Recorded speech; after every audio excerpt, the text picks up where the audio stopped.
Assalomu alaykum, hurmatli kanalimiz obunachilari. Loft uslubida yasalgan darvozamizni Xorazm viloyati Bog'ot tumani Ma'naviyat mahallasiga ustanobga qildik.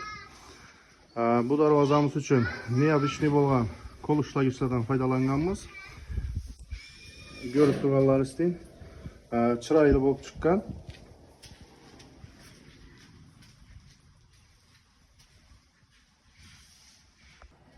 Darvozamiz uchun Stimur original zamoklardan foydalanganmiz.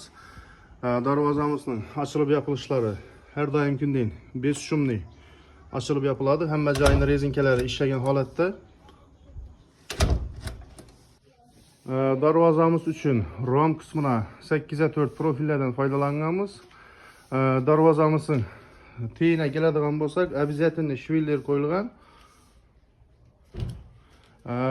Darvozamizning qalinligi 6,5 cm ni tashkil qiladi. Darvozamizning orqa tarafina mokriy rangli alyuminiy kompozitli paneldan foydalanganmiz. Ko'rib turganlaringizday hamma joylari chiroyli bo'lib chiqqan, tiniq bo'lib, hech qanday samarasi yo'q. Hamma yerini kilay o'tkazganmiz. Darvozamizning frontgi qismiga keladigan bo'lsak, 2 qavat stiflopaket qilib qora oynadan qo'yib berganmiz.